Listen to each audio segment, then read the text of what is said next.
जय श्री राधे कृष्ण। आप सभी का हमारे YouTube चैनल पे बहुत बहुत स्वागत है। आइए जानते हैं वर्ष 2022 पौष मास कृष्ण पक्ष में सफला एकादशी का व्रत कब किया जा रहा है। तो जानेंगे व्रत के शुभ मुहूर्त के बारे में, पूजन विधि के बारे में, व्रत के नियमों के बारे में, इस दिन क्या करना चाहिए, नहीं करना चाहिए, किन बातों का ध्यान रखना चाहिए और इस दिन भगवान को किस वस्तु का भोग लगाए। तो आइए जानते हैं इन सबों के बारे में। आप सभी भक्तों को सफला एकादशी व्रत की ढेर सारी शुभकामनाएं। आप सभी के जीवन में लक्ष्मी नारायण की कृपा से आप सभी को सभी प्रकार के सुख और समृद्धि की प्राप्ति हो। पौष माह के कृष्ण पक्ष में पड़ने वाली एकादशी को इसे सफला एकादशी के नाम से जाना जाता है। एकादशी का व्रत जो कि हर माह के कृष्ण पक्ष और शुक्ल पक्ष की एकादशी तिथि के दिन एकादशी का व्रत किया जाता है, इसे एकादशी या 11 व्रत के नाम से जाना जाता है। एकादशी के व्रत में विशेष प्रकार से भगवान विष्णु का पूजन किया जाता है। एकादशी का व्रत जो कि वर्ष में 24 एकादशी का व्रत होता है, वहीं पे अगर अधिक मास हो तो 2/26 एकादशी का व्रत होता है। हर व्रत का अपना अपना विशेष महत्व माना गया है। इसी प्रकार से पौष मास कृष्ण पक्ष में पड़ने वाली सफला एकादशी व्रत का अपना विशेष महत्व है। सफला एकादशी के व्रत में इस दिन भगवान विष्णु के नारायण स्वरूप का पूजन किया जाता है। इस एकादशी के द्वारा भगवान विष्णु को शीघ्र ही प्रसन्न किया जा सकता है। इस एकादशी के आराध्य देव जो कि नारायण भगवान है। इस एकादशी के दिन श्रीमन नारायण जी की विधि के साथ श्रद्धा पूर्वक जो भी भक्त सच्ची श्रद्धा के साथ व्रत को धारण करते हुए भगवान का पूजन करते हैं, इसे सत्य जानो जिस तरह की नागों में शेषनाग, पक्षियों में गरुड़, ग्रहों में सूर्य चंद्र, यज्ञों में अश्वमेध यज्ञ और देवताओं में भगवान विष्णु श्रेष्ठ हैं, उसी प्रकार व्रतों में एकादशी व्रत श्रेष्ठ है। मनुष्य को 5 सहस्त्र वर्ष तपस्या करने से जिस पुण्य फलों की प्राप्ति होती है, वही पुण्य श्रद्धा पूर्वक सफला एकादशी का व्रत रात्रि जागरण सहित व्रत उपवास करते हुए अगर इस व्रत को भक्ति पूर्वक रखा जाए तो उन पुण्य फलों की प्राप्ति होती है। यह व्यक्ति के सभी प्रकार के पापों को नष्ट करने वाला है। एकादशी का व्रत जो भी जातक रखते हैं, उन्हें चाहिए कि एकादशी व्रत से एक दिन पहले यानी कि 10वीं तिथि से ही व्रत के नियमों का पालन करना चाहिए। 10वीं तिथि के दिन जो कि सूर्यास्त होने से पहले ही भोजन ग्रहण करना चाहिए और शुद्ध सात्विक आहार ही ग्रहण करनी चाहिए। तामसिक वस्तुओं का प्रयोग बिल्कुल भी नहीं करनी चाहिए। सूर्यास्त के बाद अपने दांतों को अच्छे तरह से साफ कर लेनी चाहिए ताकि आपके दांतों में कोई भी अन्न का रेशा ना रहने पाए। तो इस बात का ध्यान रखें और फिर रात्रि में ब्रह्मचर्य का पालन करते हुए भगवान नाम का स्मरण करते हुए सोना चाहिए। एकादशी तिथि के दिन जो कि सुबह ब्रह्म मुहूर्त में उठ करके नित्य क्रियाओं से निवृत्त हो करके गंगा नदी में या घर के नहाने के पानी में थोड़ा सा गंगा जल मिला करके स्नान करना चाहिए। शुद्ध वस्त्र धारण करके भगवान सूर्य देव को सबसे पहले अर्घ्य प्रदान करना चाहिए। उसके बाद व्रत का संकल्प लेना चाहिए और भगवान विष्णु के नारायण स्वरूप से प्रार्थना करनी चाहिए। भगवान विष्णु माता लक्ष्मी से प्रार्थना करनी चाहिए कि हे भगवान, आज मैं सफला एकादशी का व्रत करने जा रहा हूँ या करने जा रही हूँ। इस प्रकार से भगवान से प्रार्थना करें कि यह व्रत मेरा निर्विघ्न पूर्ण हो। आप हमें आशीर्वाद प्रदान करें, हमारे सभी प्रकार के पाप और ताप नष्ट हो। दैविक, दैहिक, भौतिक आदि सभी प्रकार के पापों का नाश हो। आपके मन में जो भी इच्छा हो, जो भी कामना हो, वह कहें और प्रभु से कहें कि आज मैं दिन भर उपवास रहते हुए इस व्रत को धारण करूंगा। रात्रि जागरण आदि करते हुए नियम निष्ठा का पालन करते हुए आज मैं व्रत को धारण करने जा रहा हूँ या करने जा रही हूँ। इस प्रकार से भगवान से प्रार्थना करें।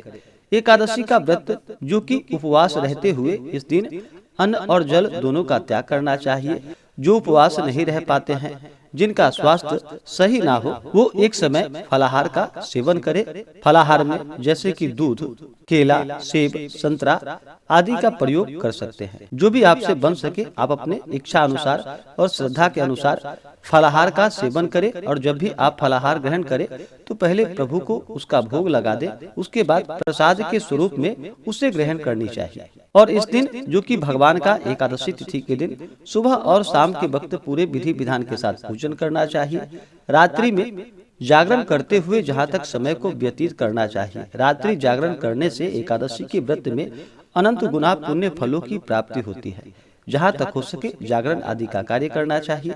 और अगले दिन जाकर के फिर द्वादशी तिथि के दिन सुबह उठ करके स्नान करके शुद्ध वस्त्र धारण करके भगवान का पूजन कर ले, आरती कर ले। उसके बाद फिर ब्राह्मणों को भोजन करवाए, ब्राह्मणों को दान और दक्षिणा दे, गरीबों को भोजन कराए। उसके बाद फिर व्रत का पारण समय के अनुसार करना चाहिए। तो आइए सबसे पहले जानते हैं सफला एकादशी व्रत के शुभ मुहूर्त के बारे में, पारण समय के बारे में। उसके बाद फिर जानेंगे व्रत के विधि के बारे में, भगवान का किस प्रकार से पूजन करें, तो उन सबों के बारे में जानेंगे। पौष मास कृष्ण पक्ष वर्ष 2022 जो कि एकादशी तिथि प्रारंभ समय 18 दिसंबर 2022 दिन रविवार रात्रि 3:33 और एकादशी तिथि की समाप्ति होगी 19 दिसंबर 2022 दिन सोमवार रात्रि 2:33। तो एकादशी का व्रत जो कि द्वादशी युक्त शुद्ध रूप से व्रत को धारण करना चाहिए और सूर्योदय व्यापनी इस व्रत को ली जाती है। तो इस कारण से सफला एकादशी का व्रत जो कि 19 दिसंबर 2022 दिन सोमवार को सफला एकादशी का व्रत किया जाएगा। और इस व्रत का पारण जो कि 20 दिसंबर 2022 दिन मंगलवार को व्रत का पारण किया जाएगा। पारण का जो समय होगा वह समय सुबह 8:05 से सुबह 9:04 तक सफला एकादशी व्रत का पारण किया जाएगा। इस बार सफला एकादशी व्रत का पारण जो कि गोमयेन पारण यानी कि गाय के गोबर से इस व्रत का पारण किया जाएगा। यह अगर संभव ना हो तो आप तुलसी दल और जल से व्रत का पारण करें। और द्वादशी तिथि की जो समाप्ति होगी वह 20 दिसंबर 2022 दिन मंगलवार को रात्रि 12:47 पे द्वादशी तिथि की समाप्ति होगी। एकादशी व्रत का जो पारण किया जाता है वह पारण हरिवासर समाप्त होने के बाद ही व्रत का पारण करना चाहिए। तो एकादशी तिथि समाप्त 19 दिसंबर को रात्रि 2:33 पे है। तो आप व्रत का पारण 20 दिसंबर को सुबह 8:05 से लेकर के सुबह 9:04 तक व्रत का पारण करें। एकादशी तिथि के दिन सूर्योदय का समय जो होगा वह समय सुबह 6:38 और सूर्यास्त शाम 5:11। एकादशी तिथि के दिन जो कि 19 दिसंबर को राहु काल का जो समय होगा वह समय सुबह 7:57 से सुबह 9:17 तक राहु काल का समय होगा। राहु काल समय के दौरान कोई भी शुभ कार्य या नया कार्य नहीं करना चाहिए, यह लाभकारी नहीं होता है। और नक्षत्र जो होगा एकादशी तिथि के दिन चित्रा नक्षत्र जो कि सुबह 10:31 तक, उसके बाद स्वाति नक्षत्र, योग जो कि अतिगंड योग रात्रि 3:19 तक, उसके बाद सुकर्मा योग। जो भी जातक एकादशी का व्रत करते हैं उन्हें चाहिए कि एकादशी व्रत के दिन सुबह और शाम के वक्त भगवान का पूरे विधि विधान के साथ पंचोपचार या षोडशोपचार पूजन विधि के द्वारा भगवान का पूजन करना चाहिए। कथा श्रवण करनी चाहिए, भगवान की आरती करनी चाहिए, जागरण करनी चाहिए। एकादशी तिथि के दिन अगर बृहत रूप से भगवान का पूजन न कर पाए तो कम से कम भगवान का जल, पुष्प, धूप, दीप आदि से पूजन करके नैवेद्य का भोग लगा करके कथा को श्रवण करना चाहिए, रात्रि जागरण आदि करनी चाहिए। इससे भी पुण्य फलों की प्राप्ति होती है। अगर आपके पास समय हो तो आप भगवान का बृहत रूप से पूजन करें। इस दिन पूजन के लिए चाहिए कि एक अच्छा सा जगह ले, जैसे कि अपने घर के ईशान कोण में भगवान के पूजन के लिए एक चौकी लगाए और चौकी पे पीला वस्त्र बिछाए और वहां पर लक्ष्मी नारायण की फोटो या प्रतिमा रख करके इनका पूरे विधि विधान के साथ पूजन करना चाहिए। इस दिन पूजन के लिए अपने लिए एक आसन लगाए और आसन पे जो कि पूर्व या उत्तर दिशा की ओर मुख करके बैठे। सबसे पहले अपना शुद्धिकरण करें, फिर तिलक लगाएं। किसी भी प्रकार के व्रत या पूजन में सबसे पहले भगवान गणेश जी का पूजन किया जाता है, तो पहले भगवान गणेश जी का पूजन करें। भगवान गणेश जो कि विघ्न हरता है, तो भगवान गणेश जी से प्रार्थना करें कि हे भगवान गणेश, आज मैं सफला एकादशी का व्रत करने जा रहा हूँ या करने जा रही हूँ। इस प्रकार से भगवान से प्रार्थना करें कि यह व्रत मेरा निर्विघ्न पूरा हो और हमें पुण्य फलों की प्राप्ति हो। इस प्रकार से भगवान गणेश से प्रार्थना कर ले। भगवान गणेश और अंबिका का साथ में पूजन करें। उसके बाद फिर कलश को स्थापित करके कलश देवता का पूजन करें। कलश में तीर्थों का, समुद्रों का आवाहन करे। कलश के नीचे जो कि मिट्टी रखे, उसके ऊपर से सप्त धान्य या अनाज रखे। उसके ऊपर से कलश को स्थापित करे। कलश में पुंगी फल यानी कि सुपारी डाले, कुछ द्रव्य यानी पैसा डाले। कलश में थोड़ा सा चंदन यानी कि रोली डाले। उसके बाद आम का पल्लव या पंच पल्लव आप कलश में डाले। उसके ऊपर से चावल से भरा हुआ एक पूर्ण पात्र रखे। उसके ऊपर से पानी वाला नारियल रखनी चाहिए और फिर कलश देवता का पूजन करें। कलश पूजन होने के बाद फिर दिन में पूजन होने पर सूर्यादि पंच देवता का पूजन करना चाहिए और रात्रि में पूजन होने पर गणपत्यादि पंच देवता का पूजन करना चाहिए। इसके बाद फिर भगवान विष्णु और माता लक्ष्मी का पूजन करना चाहिए। इस दिन भगवान नारायण का पूजन करना चाहिए। नारायण स्वरूप का पूजन किया जाता है। तो इस दिन भगवान का जो कि जल से अभिषेक करे, पंचामृत से अभिषेक करे, शुद्ध गंगा जल से भगवान का अभिषेक करे। उसके बाद फिर भगवान को पीला वस्त्र अर्पित करे। फिर यज्ञोपवीत भगवान नारायण को, भगवान विष्णु को अर्पित करे। उसके बाद उन्हें काले तिल चढ़ाएं और यब चढ़ाएं। भगवान विष्णु को अक्षत नहीं चढ़ाया जाता है, तो अक्षत की जगह उन्हें काले तिल या सफेद तिल अर्पित करे। फिर भगवान विष्णु को जो कि तुलसी दल अर्पित करे। भगवान विष्णु को तुलसी दल अति प्रिय होता है और बिना तुलसी के भगवान का पूजन संपूर्ण नहीं माना जाता है। तो भगवान विष्णु को तुलसी दल अवश्य ही चढ़ाए। और तुलसी दल है जो कि एक दिन पहले ही, पूजन से पहले ही तोड़ करके रख लेनी चाहिए। और इस व्रत का पारण जो कि मंगलवार के दिन है, तो पारण के लिए भी तुलसी दल जो कि आप 10वीं तिथि के दिन ही तोड़ करके रख ले, क्योंकि मंगलवार के दिन, रविवार के दिन तुलसी दल नहीं तोड़नी चाहिए। एकादशी के दिन भी तुलसी दल नहीं तोड़नी चाहिए। आप तुलसी का पूजन कर सकते हैं। उसके बाद पीला चंदन हो तो भगवान को पीला चंदन चढ़ाए या रोली भी आप चढ़ा सकते हैं। उसके बाद पुष्पों की माला अर्पित करें। विशेष प्रकार से भगवान को पीला पुष्प अति प्रिय होता है, तो उन्हें पीला पुष्प चढ़ाएं या कमल का पुष्प मिल सके तो कमल का पुष्प भगवान विष्णु को अर्पित करें। फिर धूप दिखाएं, दीप दिखाएं, अनेक प्रकार का नैवेद्य अपने श्रद्धा भक्ति भाव के साथ भगवान को नैवेद्य अर्पित करें। जो भी इस ऋतु में मिलने वाले फल हो या पुष्प हो, अवश्य ही भगवान को अर्पित करें। इस दिन विशेष प्रकार से भगवान को जो कि नारियल, नींबू, अनार, सुपारी, लौंग आदि अवश्य ही अर्पित करने चाहिए। और धूप दिखाते हुए दीप आदि का मंदिरों में, तीर्थ स्थानों में और भगवान के पूजन स्थल पे अवश्य ही दीप दान करना चाहिए। तो इस दिन भगवान का जो भी आपके अनुसार बन सके, अपने श्रद्धा भक्ति भाव के साथ, चाहे दूध से बने हुए मिठाई हो, बाजार से अगर आप लाते हो तो उस पे थोड़ा सा गंगा जल छिड़क करके भगवान को भोग लगाए। तो सात्विक भगवान को नैवेद्य जितने भी प्रकार के ऋतु फल हो या दूध से बने हुए मिठाई हो, उतने प्रकार के भगवान को अर्पित करें। नैवेद्य के बाद भगवान का भोग लगाने के बाद जल से उन्हें आचमनी करवाएं। उसके बाद द्रव्य और दक्षिणा चढ़ाएं। फिर मुख शुद्धि के लिए पान पत्र, सुपारी, लौंग, इलायची के साथ में भगवान को अर्पित करें। इसी प्रकार से माता लक्ष्मी का पूजन करें। माता लक्ष्मी का जल से अभिषेक करें, पंचामृत से अभिषेक करें, शुद्ध गंगा जल से अभिषेक करें।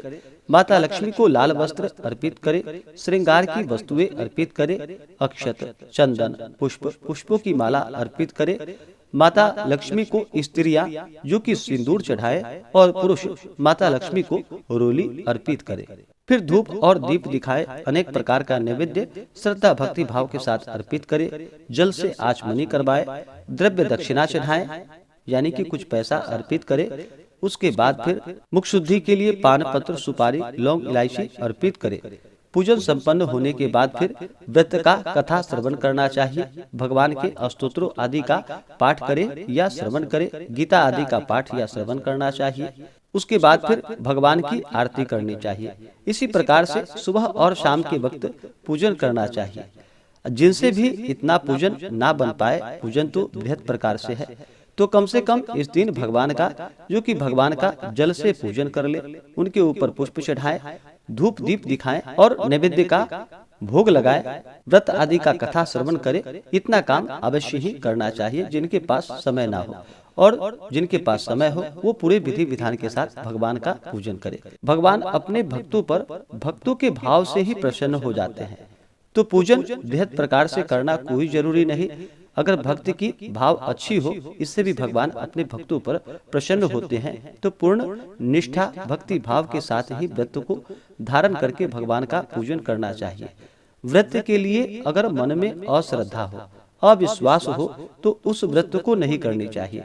वह व्रत निष्फल ही माना जाता है। तो पूर्ण श्रद्धा भक्ति भाव के साथ व्रत को धारण करते हुए व्रत को रखना चाहिए और भगवान का पूजन करना चाहिए, कथा श्रवण करनी चाहिए। इससे पुण्य फलों की प्राप्ति होती है। जो भी जातक एकादशी का व्रत करते हैं, एकादशी व्रत के दौरान नियमों का पालन करना चाहिए। एकादशी व्रत के दौरान जो कि ब्रह्मचर्य का पालन करना चाहिए। व्रत के दौरान किसी के ऊपर क्रोध नहीं करनी चाहिए। अपने मन में किसी के प्रति ईर्ष्या या द्वेष का भाव नहीं लाना चाहिए। अपने से बड़ों का सदा ही आदर और सम्मान करना चाहिए। महिलाओं का सम्मान करना चाहिए। जहाँ पर भी महिलाओं का, स्त्रियों का सम्मान होता है, वहाँ पर माता स्त्री लक्ष्मी का निवास होता है। तो महिलाओं का अपमान नहीं करनी चाहिए। जहाँ तक हो सके, अगर आपके पास कोई याचक आता है तो याचक को भी खाली हाथ नहीं लौटानी चाहिए। अपने श्रद्धा भक्ति भाव के साथ अन्न वस्त्र जो भी आपसे बन सके उन्हें प्रदान करना चाहिए। ब्राह्मणों को भोजन करवाए, ब्राह्मणों को दान और दक्षिणा देनी चाहिए। जहाँ तक हो सके दान पुण्यों का कार्य करना चाहिए और भगवान का पूर्ण श्रद्धा भक्ति भाव के साथ पूजन करना चाहिए। एकादशी के दिन चावल ग्रहण नहीं करनी चाहिए। कहा जाता है एकादशी के दिन चावल ग्रहण करने से रेंगने वाले जीवों के रूप में उत्पन्न होना पड़ता है और एकादशी को चावल खाना पाप माना गया है। तो घर के सभी सदस्यों को भी एकादशी के दिन चावल ग्रहण नहीं करनी चाहिए। इस दिन तामसिक वस्तुओं का प्रयोग नहीं करना चाहिए। जो व्रत करते हो उन्हें शुद्धता का पालन करना चाहिए और जो व्रत नहीं भी करते हो तो परिवार के सदस्यों को चाहिए कि इस दिन तामसिक वस्तुओं का प्रयोग बिल्कुल भी ना करें। कम से कम स्नान करके भगवान को पुष्प अवश्य ही अर्पित करें। इससे भी भगवान अपने भक्तों पर प्रसन्न होते हैं। तो आशा करता हूँ कि यह जानकारी आपको अच्छा लगा हो। ऐसे ही ज्ञानवर्धक जानकारियाँ प्राप्त करने के लिए हमारे इस चैनल पे अगर आप नए हैं तो चैनल को लाल बटन दबा करके सब्सक्राइब करें, साथ में बेल आइकन घंटी को दबाएं ताकि मेरे वीडियो का नोटिफिकेशन आपको समय से मिलता रहे। वीडियो को लाइक करें, शेयर करें। सुखी रहे और स्वस्थ रहे। जय श्री राधे कृष्ण। धन्यवाद।